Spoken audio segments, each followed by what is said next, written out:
5. Give it a limit.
Nós fomos empurrados para fora do ninho.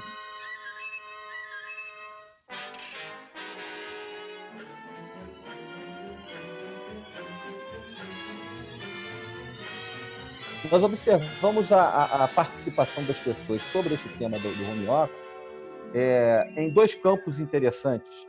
O campo crítico, né? E o campo da satisfação. Né? O campo da satisfação é com base numa romantização do trabalho em casa. Né? As pessoas satisfeitas com o fato de não ter que enfrentar os desafios de trabalhar fora de casa, do deslocamento, sobretudo, a questão da mobilidade, que é um grande drama dos grandes centros, que foi um fator muito citado como vantagem do home office, né? A ausência desse desafio de se deslocar, né? Sobretudo a dramaticidade do tema da mobilidade nos grandes centros, que impõe às pessoas um grande desafio para se chegar ao trabalho. Então, essa foi uma questão de alívio, apresentada como um alívio para as pessoas. Outro tema dentro desse campo da satisfação que nós observamos é uma espécie de satisfação com a oportunidade de poder trabalhar em casa. A própria função de trabalho dessas pessoas que comentaram e que salientam que a função que elas desenvolvem na empresa oportuniza o trabalho em casa. E isso não se estende a todo tipo de trabalho, a todo tipo de função. Né? Então, esse campo da satisfação foi muito aí. O desafio de se deslocar se ausentou e a oportunidade de executar o seu trabalho em casa em face de outro tipo de trabalho que não tem essa oportunidade. No campo crítico, já vai se opondo a esse, porque ele confronta a relação simbólica com a casa, com o lar, e a relação simbólica com o trabalho, esse choque. Né? Então, a casa representa o conforto, o refúgio, o momento do descanso, e o trabalho tem relações simbólicas negativas, apesar de ter também as positivas, mas tem elementos negativos que se confrontam com esses fatores positivos do lar. Né? Então, tem um choque ali, quer dizer, é o meu lugar do conforto, mas é também agora o lugar que eu trago o trabalho que estava longe e agora está próximo aqui do meu conforto. E ali, nesse ponto, você tem uma distinção clara entre as mulheres e os homens, porque, no caso das mulheres, sobretudo no tema da dupla jornada, a integração das duas jornadas. Né? E, em muitos casos, por conta do coronavírus, você tem essa dupla jornada potencializada pela ausência de funcionários em casa. Muita gente dispensou, né, as secretárias do lar, a empregada doméstica, que ajudava nos afazeres, e a própria família e, sobretudo, a mulher teve que assumir essa missão. E quando ela assume, ela não deixa de assumir também as suas atividades do trabalho. Então, isso gerou para as mulheres um desafio muito maior.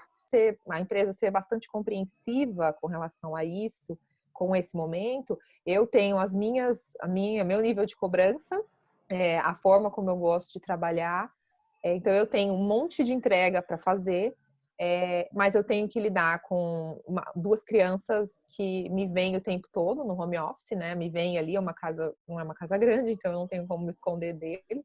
Me veem e me demandam. O meu marido deixando um projeto de lado, em stand-by, porque era com relação ao esporte, está em stand-by agora, me ajuda, né? Fazendo a parte dele com as crianças. Mas assim, a casa suja o tempo inteiro, comida todo mundo quer o tempo inteiro, roupa não para de sujar. Então, assim, é bastante puxado. Eu tenho tido muitos altos e baixos, mas muito mais baixos do que altos, assim. Eu tenho conseguido fazer as minhas entregas no meu trabalho, mas eu tive que reduzir muito a minha régua de cobrança como mãe, assim. O que nós notávamos antes da pandemia é que existia muita resistência, principalmente da alta liderança, na aceitação de trabalho remoto, uma insegurança sobre a produtividade e atingir os resultados com a sua equipe, né? Então, isso era uma resistência, porque a gente vinha de uma relação de comando e controle, né? Onde eu preciso estar perto para controlar o que está sendo feito. Então, uma das necessidades para que essa adoção do trabalho remoto seja efetiva é que as empresas desenvolvam formas de medir a produtividade dos seus profissionais, dos seus colaboradores, através das entregas, através dos resultados, né? Também um outro elemento é o elemento da confiança. Então, você precisa ter uma relação de confiança com o seu profissional para que você consiga estabelecer boas práticas de trabalho remoto.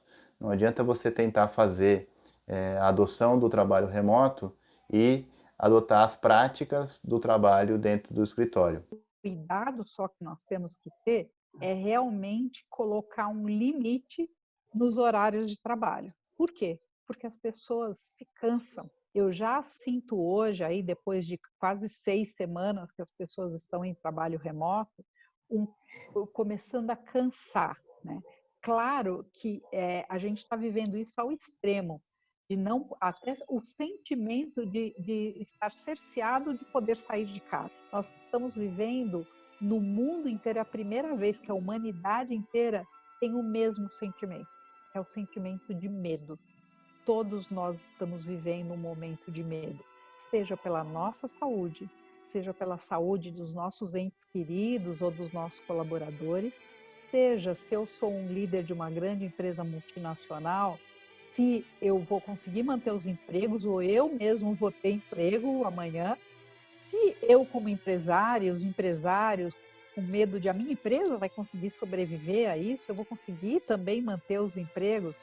Então, esse sentimento de medo, se eu não tiver um autoconhecimento para saber como reagir a ele, eu vou ficar paralisado, eu vou ficar engessado e não vou conseguir ter rapidez de ação. A mesma coisa com o sentimento de frustração e tudo mais. Então, o autoconhecimento também passa a ser questão fundamental para eu me adaptar e para eu viver nesse novo mundo. Você não consegue treinar o coração, né? Você tem uma aderência à cultura e valores, você tem aderência ao seu perfil, todo mundo tem um talento, só que tem um lugar que você desenvolve melhor o seu talento do que em outros lugares, em alguns ambientes do que outros ambientes. Então, é muito mais fácil treinar a mão, capacitar a mão de obra operacional ou uma habilidade técnica do que uma habilidade comportamental, né? Algumas são intrínsecas do ser humano, da sua essência. Então, eu acho que isso, agora, mais do que nunca, colocar o profissional certo no ambiente de trabalho correto, com as habilidades corretas, passa a ser prioritário.